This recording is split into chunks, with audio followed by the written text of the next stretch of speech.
ቤተክርስቲያናት ናይ ኢትዮጵያ ዘለዋ ቤተክርስቲያናት እኖዚ አያ ናይ ሃይማኖት መሰረት እዚ አያ ናይ ስልጣኔ መሰረት እዚ አያ ናይ ሰላም መሰረት እዚ አያ ናይ ፍቅር መሰረት እውን እዚ አያ ኢትዮጵያ ተባህል ወነይ አክሱምያ በኢትዮጵያስ አክሱማዊ ኢትዮጵያ ተባሂላ ጽዋዕ በኢትዮጵያስ አክሱማዊ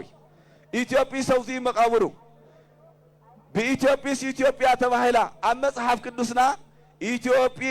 ኢትዮጵያስ ዝብል ወይ ድማ ኢትዮጵያ ዝብል 46 ጥቅስታት ኣብ መጽሐፍትና ኣሎ ኣብ መጽሐፍ ቅዱስና ኣሎ እዞም ዝነዚ 46 ተሰውዐት መን ያተልና ኮይና አክሱምና አያ ህዝበ ክርስቲያን በኢትዮጵያስ ኢትዮጵያ ተባሂላ ካልኣይ ሽሙ እንደገና ኩሽ ተባሂሉ ይጽዋዕ ስለዚ በዘው ዝነዚያ ኢትዮጵያ ጽዋዕ ዘላ ዚአያ ናይ ኢትዮጵያ ሕምብርቲ ዚአያ ናይ ሃይማኖት መሰረት ዚአያ ስለዚ ህዝበ ክርስቲያን ዘው ዝነዚ ስለዝኾነ ኩሉ ሰናው ዝመጽዩ በዓል ፍሉይ በዓል ብፍሉይ ዘኽብሮ ዘሎ ዘው ዝነይ እሞ አክሱም ናይ ኩሉ ሃገርያ አክሱም ናይ ኩሉ ዓድያ አክሱም ናይ ጥንቲ ናይ ቦታትና ናይ ነገስታት ምንጪ ናይ ነገስታት ቦታትና መነሻያ አክሱም ናይ ሃይማኖት መነሻያ አክሱም ናይ ፍቅር መነሻያ አክሱም ናይ ጥምቀት መነሻያ አክሱም ናይ ቁርባን መነሻያ አክሱም ናይ ሰላም መነሻያ ናይ አክሱም ናይ ወንጌል ክርስቶስ ንመጀመሪያ ጊዜ ተሰበከላ መነሻ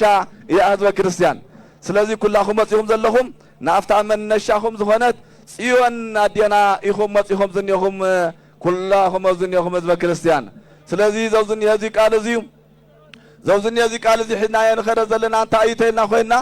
ዝጸናሐና ታሪክ ዝተጻሐፈ ሁሉ ዝንበብ ዘሎ ታሪክ ሁሉ ማለት ሰምዐ ዘለና ታሪክ እዚዩ በዛ ኦርቶዶክስ ተዋህዶ ሃይማኖት ጸኒዖም ዝኸዱ ዝነበሩ ቦታትና ዘጽንሐልና ታሪክ እዩ ህዝበ ክርስቲያን ንምንታይ እዚኣ እንተይልና ኮይና ንምንታይ ዘውዝን የዚ ከምዚሉ ማለት ተተሓይዙ ጸኒሑ እንተይልና ኮይና بتخالى متن بتزحزوا أقوام صنيعهم نعنا عندهم هرنا تفلالي صحف مال صحيفهم سلز جرفلنا كأودا من جنا دومني نبيات بوتاتنا مصحف صحيفهم حواريات بوتاتنا مصحف صحيفهم حزبكم مكرلو خم عدلو خقصة صلو بزوج النيازي مسارات حزم وصرحينا حزنا كلنا نخير زلنا مو تو سلامنا فقرنا حرنتنا نجابير نخلنا يخلعنا حزب كريستيان زوج النيازي كلمة لنا كرس باولس ناب إفيسون صحافة ملختي الله تملخت نسون تعيو أحدو እግዚአብሔር ፈጣሪና ሓደ እዩ ይብል ስለዚ ነገና ወአሃቲ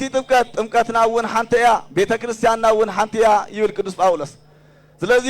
እዛው ዝንየዚ ክንበለን ከለና ኩሉ ክርስቲያን ኩሉዩ በክርስቶስ ክርስቲያን ተባሂሉ ተጸውዕ እዩ እዚ ድማ በክርስቶስ ክርስቲያን ድሕር ተባሂልና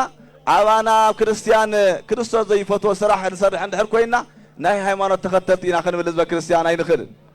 በምንም ዓይነት ንኽእሎ መገዲ የለን በክርስቶስ ክርስቲያን ተባሂልና ኩላህና ጸውዕና ኢና ደግ ክርስቶስ ኢና ኩሉ ክርስቲያን ኩሉዩ ወደ ሓንቲ ቤተ ክርስቲያን እዩ ወደ ሓንቲ ጥምቀት እዩ ወደ ሓንቲ ሃይማኖት እዩ ወደ ሓንቲ ሰላም እዩ ሰላም ሰበኸ ኢየሱስ ክርስቶስ ስለዝኾነ አቦና ኢየሱስ ክርስቶስ ስለዝኾነ መድኃኒትና ኢየሱስ ክርስቶስ ስለዝኾነ መሰረትና ውንሱ ስለዝኾነ ቤተ ክርስቲያንና ተመሲታ ዝኔተ ኩላህና ከምቲ ንፈልጦ ዛቅድስቲ ቤተ ክርስቲያን እዚኣ ክርስቶስ ብደሙ ይመስሪትዋ بدم مسريت واحد ملن كلنا بلة عربي مرحلتنا زابير ولد ملت مسكم سسقله بحمش تقنوات حالت كلته أو كلتي إيدو كلته أو كلتي إجرو حدا أو لبو توجيو زي مستواجع زدم زيو ملايت بتصوع أنا يبرهات صوع تقبلهم ناي كريستوس دم بعالم ملؤ نزيحمه ناي كريستوس دم فسسو بيت كريستيان سعادة مزات يسرح الله سعادة مزات يسرح الله زاقدس بيت كريستيان زي أترخبت بمنتهياتنا خوينا بدم كريستوس ياتمسريتا بقلد يكونتن بوازا يكونتن سلذي እግዚአብሔር ወልድ በደሙዝ መስረታ ቤተ ክርስቲያን ታቡ ደሙዝ መስረታ ድማ አማናዊ ደሙ አማናዊ ስጉ ተቀቢልና አይና መንግስተ ሰማያት ክንዘ ማለት ንሕና ክንወረስ ንኽእል ስለዚህ በክርስቶስ ክርስቲያን ተባሂልና ዝኔና ኩላና ቦታና እንታያተላ ኮይና ንደቂ ሰባት ሰለስተ ዓለማት ኣለና ተሓንት ዓለም እንታያተላ ኮይና ዘዓለም ዚአያ ዘዓለም ዚያ ተቀሚጣላ 70 ዓመት ክንቅመጥ ንኽእልና 70 ዓመት ክንቅመጥ ንኽእልና እግዚአብሔር ተውቂዕና ታው ብድሕሪ ገሪፍና ያኽን ከዲና ዝበ ክርስቲያን ኣብዚ ዓለም እዚኣ ዝጠመየ ዘብልዕ ተኾይና ዝዓረቀ ንኸድን ተነይርና ዝተባኣሰነ ተዓረቕ ተነይርና ዝተኣሰረነ ፍትሕ ተነይርና ዝሓዘነ ነረጋግን ተነይርና ቤተ ክርስቲያንና መጺና ንስዕም ተነይርና ሓጢያት እንተገርና እውን ብንስሓ ሳምና ተሓጺብና ስጉኡን ደሙን እናተቐበልና ተነይርና ንማንም ሰብ ከም ህይወትና እንዳረኣና ተነይርና ካብ ስርቅን ካብ ሓሰትን ካብ ምቀኝነት ተቐሚጥና ተነይርና ናይ ዘለዓለም ህይወት ማለት ንረኽበላ ናይ መፈተኒት ቦታ እያ እዚኣ ካብዚኣ ናበይ ንኸይድ ተኢልና ኮይና ብኣካለ ነፍሲ ናብ ገነት ንኸይድ ካልአይቲ ዓለም ትበሃል ገነት እያ ኣብ ገነት ተኣቲ ሰብ ናበይ ተኢልና ኮይና መጨረሻ መንግስተ ሰማያት እዩ ገነት ድማ ብኣካለ ነፍሲ እያ ትውረስ ብኣካለ ነፍሲ እያ ትውረስ ብኣካለ ስጋ ኣብዚ የለና ታ ነፍስና ድማ ወፂያ ናበይ ትከድያ እንተኢልና ኮይና መቃብር ስጋና ናብ መቃብር ነፍስና ናብ ገነት ክትከድያ ኣብ ገነት ክትጸንሕ ኢና ብዕለተ ምጽአት ድማ ፈጣሪና ናይ መጨረሻ ዋጋና ክበና ክመጽእ ከሎ ስለዚ በታ ገነት ማለት ኣብታ ገነት ዳህለና ክንትስኢና ካብ ፀሓይ 7 ኢድ በሪህና ድማ ቅድሚ ፈጣሪና ጠጠው ክንብል ኢና ብድሕሪኡ ፈጣሪና እንታይ ክኸውን እንተኢልና ኮይና እቶም ናሃቱ ስርዓቱን ሕጉ ዘየኽብሩ ዝነበሩ ብሃይማኖት ጸኒዖም ዘይኸዱ ዝነበሩ ስርዓቱን ኣምልኮትን ፈጺሞም ዘይኸዱ ዝነበሩ ኩሎም ዚኣቶም ዋግኦም ብዕለተ ምጽአት ከም ዝረኽቡ ብመጽሓፍና ዝተቐመጠ እዩ ስለዚ መጺና እዚኣ ንኹላህና ከሰናብተና እዩ ጽቡቕ ዝሰርሐና ካብ ፀሓይ 7 ኢድ በሪህና ናፍታ መድሓኒትና ዝኾነት መንግስተ ሰማያት ህዝበ ክርስቲያን ክንከይድ ኢና ስለዚ ናይ ደቂ ሰባት ሰለስተ ዓለም ኣለና ተባሃለ ሓደ እዚ ብኣካለ ስጋ ነብረሉ ካልኣይ ገነት እዩ ሳልሳይ መንግስተ ሰማያት እዩ መንግስተ ሰማያት ኣቲኻ ጥምየት የለን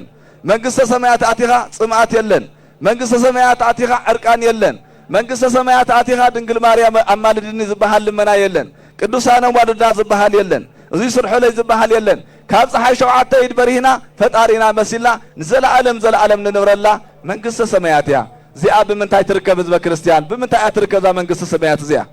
ብዋጋ ትርከብ ኣይኮነትን እዚኣ ህዝበ ክርስቲያን ብናይ እግዚኣብሔር ቸርነት እያ ትርከብ ኣብዛ ዓለም እዚኣ ጽቡቕ ተሰሪሕና ጥራሕ ኢና እዚኣ ክንወርሳ ንኽእል ምኽንያቱ ኣብዛ ዓለም እዚዩ ጽቡቕ ንስራሕ ንለሉ መገዲ እንታይ እዩ ሕማቕ ተሰርሕ ተለና ብነፍስና ንጉዳኣት ነፍስኻ ትጉዳእኻ ኢላ ቤተ ክርስቲያና ተምህር መንግስቲ ድማ እንታይ ኢሉ ዘምህር ብስጋኻ ማለት ሕማቕ ተሰሪሕኻ ወንጀል እዩ ኢሉ ዘምህር ወንጀል እዩ ስለዚ ቤተ ክርስቲያንና ተምህሮ ትምህርትን እቲ ናይ ማለት ዝመሓለፍ ናይ መንግስትን ሓደ እዩ ካበይ ዝወፀይ ምንጩ ካብ ኦርቶዶክስ ተዋህዶ ሃይማኖት ዝወፀይ 10 ቃላት ኣለዋ ቤተ ክርስቲያንና 10 ቃላት ኣለዋ መጀመርያ ፈጣሪኻ ኣምልኽ እያ ትብል ካብኡ እንታይ እያ ትብል ኣይትሓሱ እያ ትብል ሓሲኻ ኣይትመስክር እያ ትብል መንግስቲ እውን ንሳ እዩ ዝብል ካብኡ ቤተ ክርስቲያንና እንታይ እያ ትብል ኣይትስረቕ እያ ትብል መንግስቲ እውን ኣይትስረቕ እዩ ዝብል ቤተ ክርስቲያንና እንታይ እያ ዝብል ካብ ሕጊ ውጪ ኣይተመንዝር ኣይትዘሙ እያ ትብል መንግስቲ እውን ንሳ እዩ ዝብል ማን ቤተ ክርስቲያንና እንታይ ይብል ኣቦኻ ነዲኻ ነኽብር ሽማግለታት ተኽብር እያ ትብል መንግስቲ እውን ንሳ እዩ ዝብል ካብኡ እንደገና ደሞኒ ማለት እስኪ ብሓሰት ናይ እግዚኣብሔር ፈጣሪኻ ስመይ ተልዕል እያ ትብል ብሓሰት ስለዚ ብዘይኮነን ለልዒልኩም ኣይትሓሱ መንግስቲ እውን ንሳ እዩ ዘምህር ኣፈላላይ ዘለና ነገራት ህዝበ ክርስቲያን ኣይኮነን መነሻና እንታይ ስለ ዝኾነ እንተኢልና ኮይና ሕገ መጽሓፍ ስለ ዝኾነ እቶም መጽሓፍትና ድማ ናይ ሰላምን ናይ ፍቕርን ናይ ማለት ናይ ክርስቶስ ፈጣሪና ሕጉን ስርዓትን ዘምህሩ ስለ ዝኾኑ ነቢያት ኣቦታትና ብዙሕ ስራሕቲ እንዳሰርሑ ታሪክ ሰሪሖም ብመንፈስ ቅዱስ መሪነት ጽሒፎም ገረፉላ ስለ ዝኾኑ ዘውዝኒ እዙይ ማለት ሒዛ እያ ቤተ ክርስቲያንና ትኸይድና ናይ ቤተ ክርስቲያንና ሕጊ ነዛ ናይ ቤተ ክርስቲያንና ስርዓት እዚኣ ዝቃወም ሕጊ የለን ናይ ሰላም ስለ ዝኾነት ናይ ሰብ ገንዘብ ኣይትመነ እንኳን ክትወስድ ናይ ሰብ ገንዘብ ኣይትመነ እያ ትብል ኦርቶዶክስ ተዋህዶ ሃይማኖትና ካብኡ ቀፂሉ እውን እንደገና ዝወቅዓካ ሰብ እውን ውቕዕ ኣይትብልን በዚ ብየማናይ ገጽካ እንተዊዕካ ብጸጋማይ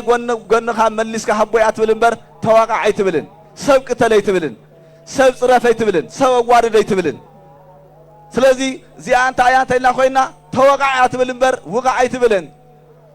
ተገረፍ እያ ትብል እምበር ግረፍ ኣይትብልን ተገፋዕ እያ ትብል እምበር ግፋዕ ኣይትብልን እዛ ፍጽምቲ ሃይማኖት እዚኣ ንምንታይ ኢና ህዝበ ክርስቲያን ዘይንሕልዋ ክንሕልዋ ኣለና አንተዎ ይዝረብ ነይሩ በሃይማኖት ሽቅጡ ሰባት ውሽጡ ካሊእ ለዓሉ ጉልዋዊ ሃይማኖት ውሽጡ ካሊእ ለዓሉ ውሽጡ ካሊእ ጉልዋዊ ሃይማኖት ሒዞም ዝመፁ ናሃገርና ንዓድና ናብ ዘይኮነ ቁልውሉብ ክእቱ ህውከት ክእቱ ዝለዓሉ ሰባት ኣብዚ ሕዚ ግዜ እዚ ተልእኮ ዘለዎም ሰባት እኒአው እዮም ተጠንቀቁ